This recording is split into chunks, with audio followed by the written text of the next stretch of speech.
Welcome to Tardisian Files.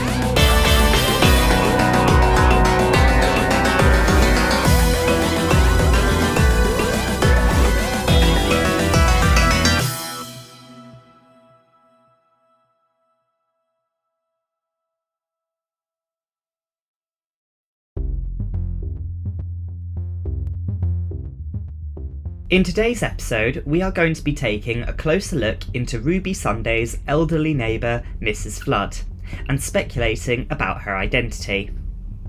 Without further ado, let's get into it. So, starting with what we know so far, honestly, not a lot. We know that she's Ruby's neighbour in 2023. We also know that she didn't seem to immediately recognise the Doctor or the TARDIS until after the cracked timeline was negated by the 15th Doctor. Now, however, in the restored post-Goblin timeline, as I will be referring to it as, Mrs. Flood does seem to know the Doctor and the TARDIS. And finally, the last time Mrs. Flood said that she saw police boxes on the street was 1970.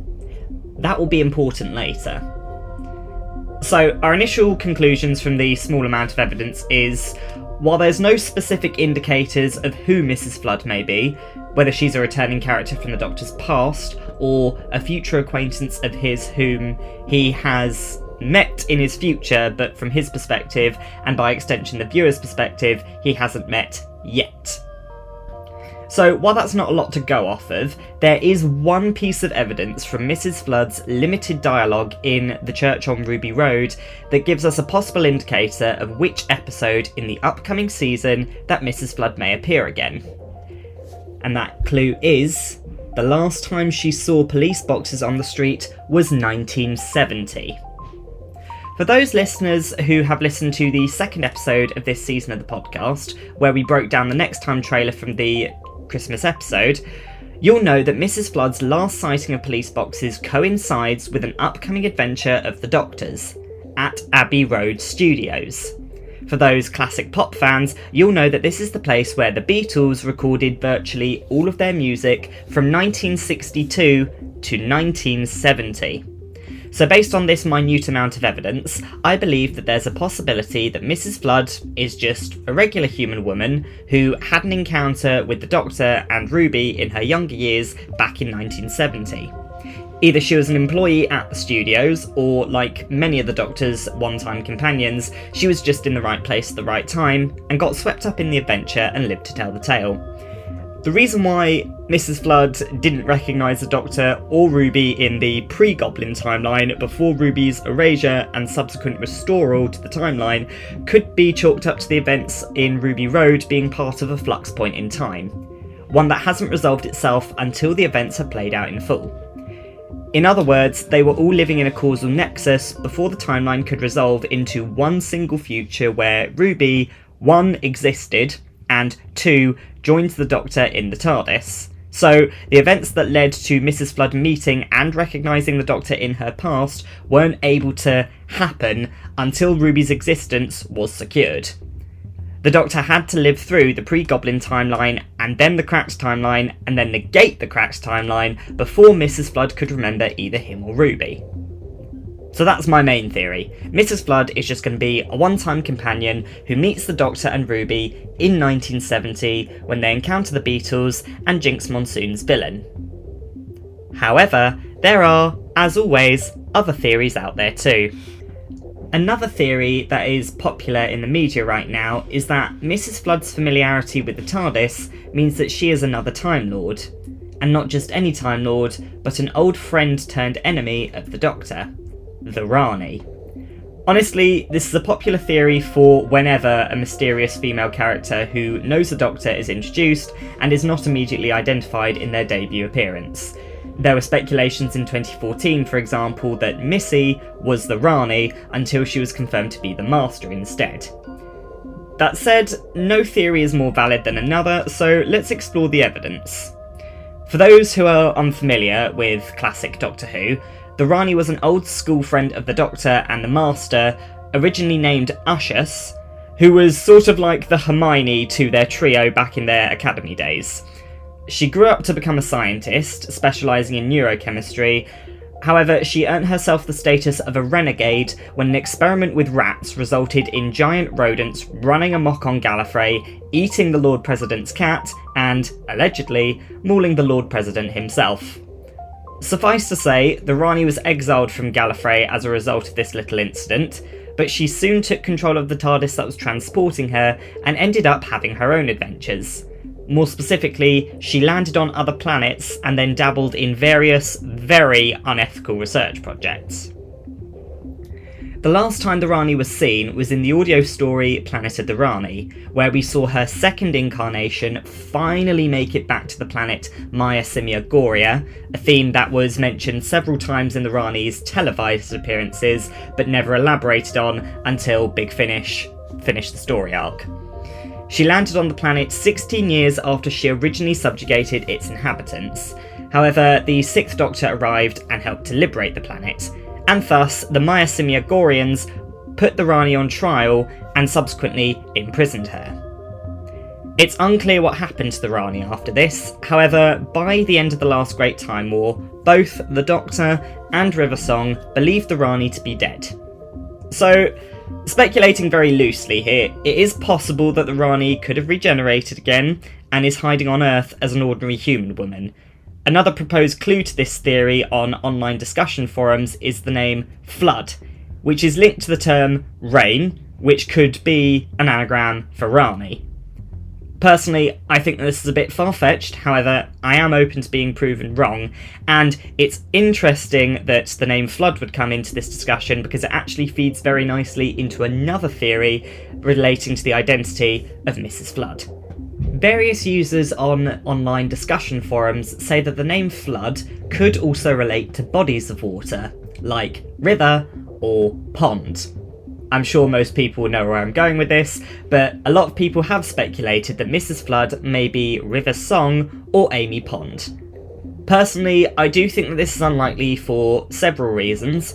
One, River's storyline has been completely wrapped up now, and even though Alex Kingston does continue to be an active presence in the Doctor Who extended media, and has always expressed interest in returning to the show, there's been no confirmation or even indication that the character of River Song may return. Secondly, as for Amy Pond, we all know how her story ends. She got sent back to the 1930s, settled there with Rory, and lived out her life in full. And by 2023, she has been dead for at least a decade, so I find it unlikely that either Amy is coming back as Mrs. Flood, or Mrs. Flood is some kind of final regenerated form of River Song. We both know where their final resting places are. It's just, yeah, I don't think that that's likely. That said, if we are drawing off of the Doctor Who audios, there is another possibility of the identity of Mrs. Flood.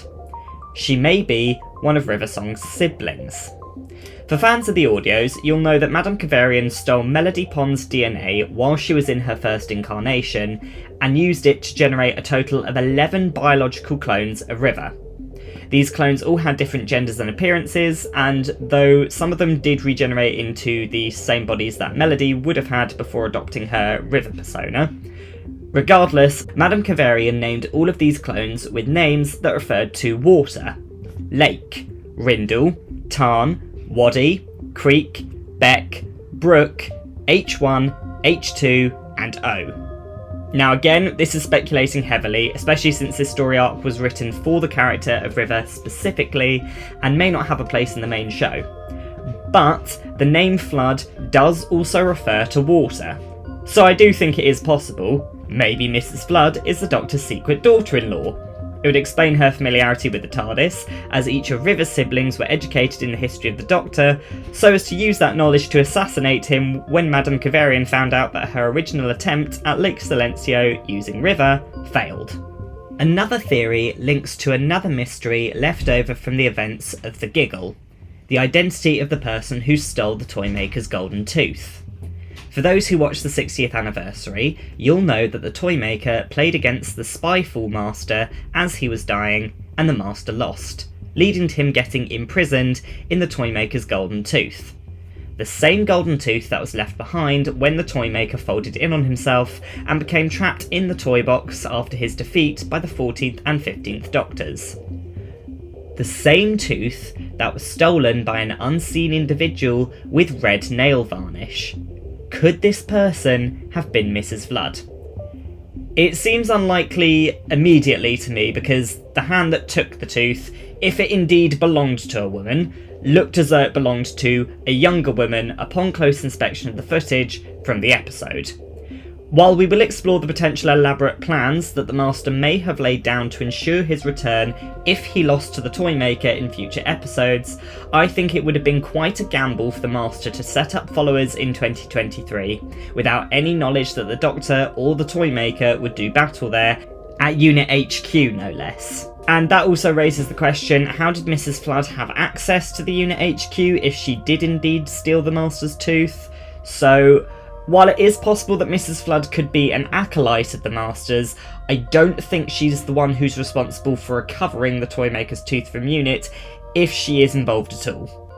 A final theory, another popular one amongst fans of the classic show, is that Mrs. Flood could be the Doctor's granddaughter, Susan Foreman.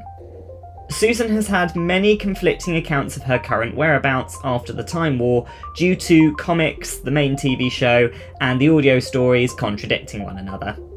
The two most concise accounts represented in the Doctor Who extended media are that Susan is either 1. on Earth in the 2100s, having settled there in the 2160s after liberating the Earth from the Dalek occupation, and continued to help rebuild the Earth and fend off a second Dalek invasion well into the 2190s, or 2. after the death of her husband and her son, Susan returned to Gallifrey to aid the war effort in the last Great Time War and subsequently died in battle. So in either case, it seems unlikely that Susan could return. However, with the 2020s ushering in a new era of Doctor Who, RTD may decide to finally bring back Susan. That said, I think it's unlikely that Susan would come back in the form of Mrs. Flood for two reasons. One, it was never explicitly stated that Susan has the ability to regenerate. Even if she were an offshoot of the timeless child species, not all Gallifreyan citizens have the ability to regenerate. And 2, Carol Ann Ford, the original actress who played Susan, who has also previously cameoed in An Adventure in Space and Time and continues to play the role in Big Finish audio stories, has previously told Radio Times in February of 2023 that she was keen to return to the role as Susan. Therefore, if Susan were returning, I have a feeling that RTD would at least reach out to Ford first to see if she were willing to return in the upcoming season.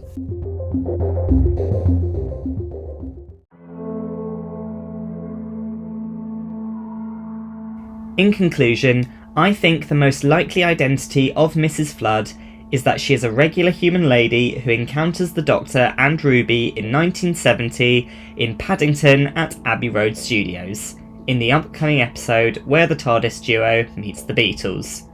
But what do you guys think? Leave your thoughts in the Q&A section of your favourite podcast app, or comment on the promotional post for this episode of the podcast on our TikTok or Instagram pages.